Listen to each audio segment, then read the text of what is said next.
Ada sebuah pertanyaan yang kebanyakan wanita tidak pernah mengatakannya dengan keras. Jika aku berhenti menjadi berguna, apakah aku masih akan dicintai? Jika itu menyentuh sesuatu dalam dirimu, maka video ini untukmu. Kapan terakhir kali kamu benar-benar merasa menjadi dirimu sendiri? Bukan sebagai penopang orang lain, bukan sebagai sosok yang selalu bertanggung jawab, bukan sebagai orang yang selalu peduli pada semua orang. Hanya dirimu sendiri. Seseorang bertanya bagaimana kabarmu, dan kamu menjawab, aku baik-baik saja. Dan secara teknis, memang begitu. Tidak ada yang runtuh. Kamu tidak sedang hancur. Tapi di balik itu, kamu sebenarnya tidak merasakan banyak hal. Bukan sedih, bukan bahagia, hanya semacam kekosongan.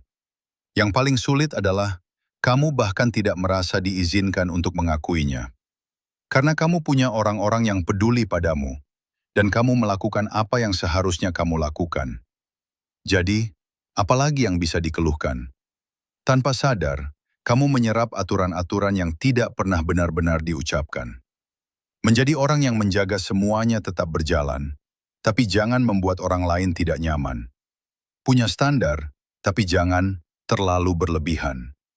Bersuara, tapi jangan memicu konflik. Ingin lebih, tapi jangan meminta terlalu banyak. Dan tidak ada yang benar-benar memaksamu. Kamu hanya belajar bahwa menjadi mudah dicintai, berarti menjadi mudah dibutuhkan. Jadi kamu menjadi ahli membaca situasi, mengantisipasi kebutuhan orang lain, bahkan sebelum mereka meminta.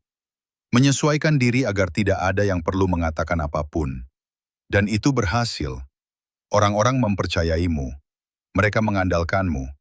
Mereka menyukaimu, tapi perlahan, tanpa disadari, kamu mulai berhenti meminta apa yang kamu inginkan. Kamu terbiasa menjadi yang stabil. Kamu mulai terlalu menyesuaikan diri. Dan ini bukan benar-benar tentang pencapaian atau rasa syukur. Perlahan-lahan, kamu mulai menghapus bagian dari dirimu sendiri agar tetap mudah dicintai. Agar tidak ada yang mempertanyakan, apakah mereka akan tetap memilih kamu. Kamu menjadi apapun yang dibutuhkan saat itu. Yang tenang, yang peduli, yang mendukung. Dan kamu melakukannya dengan sangat baik. Begitu baiknya, sampai akhirnya kamu sendiri tidak lagi tahu siapa dirimu ketika tidak ada yang membutuhkan apapun darimu. Dan di balik semua itu, ada ketakutan yang diam.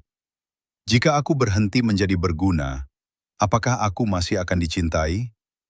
Meskipun kamu tidak pernah mengatakannya dengan keras, pertanyaan itu bisa diam-diam membentuk cara kamu hadir dalam setiap hubungan.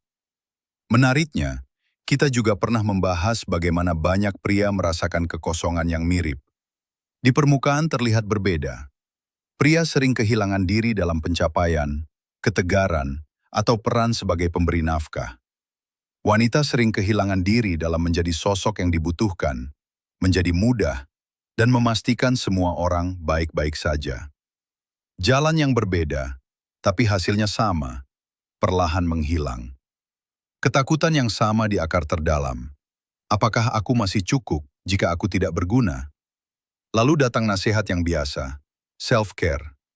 Mandi air hangat, menyalakan lilin, dan ya, itu bukan hal buruk.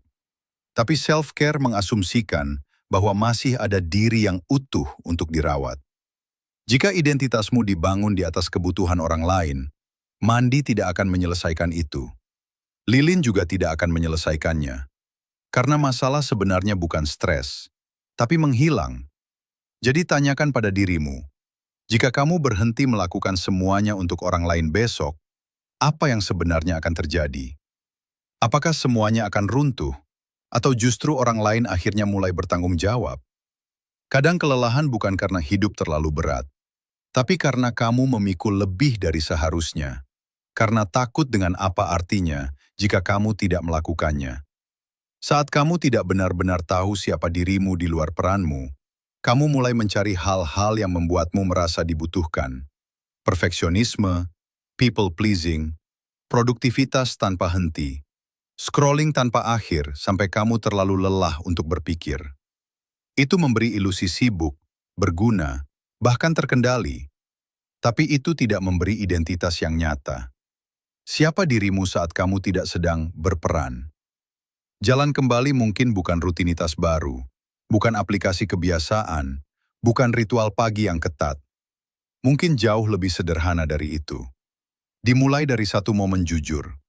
Apa yang sebenarnya aku inginkan sekarang? Bukan yang menjaga kedamaian, bukan yang membuatku terlihat baik, bukan yang diharapkan, tapi yang benar-benar terasa nyata. Mulailah dari sana. Latih mengatakan tidak tanpa menjelaskan terlalu banyak. Biarkan seseorang kecewa tanpa kamu panik. Biarkan orang lain menyelesaikan masalah mereka sendiri. Dan sadari bahwa dunia tidak runtuh. Bangun sesuatu yang hanya milikmu. Bukan peranmu, bukan tanggung jawabmu. Tapi sesuatu yang tetap berarti bahkan tanpa tepuk tangan siapapun. Karena ada bagian dari dirimu yang menolak untuk menghilang. Kamu hanya terlalu lama memberi, sampai lupa bagaimana memberi kembali pada dirimu sendiri. Bagian itu tidak hilang, hanya terkubur. Jadi kamu tidak perlu menjadi orang baru. Kamu hanya perlu mulai menyadari saat kamu mulai menghilang lagi. Dan kali ini, memilih untuk tidak mengabaikannya. Jika ini terasa relevan untukmu, kamu mungkin juga ingin memahami mengapa banyak pria mengalami kekosongan yang serupa. Ekspresinya mungkin berbeda, tapi rasa dasarnya seringkali sama. Terima kasih sudah berada di sini.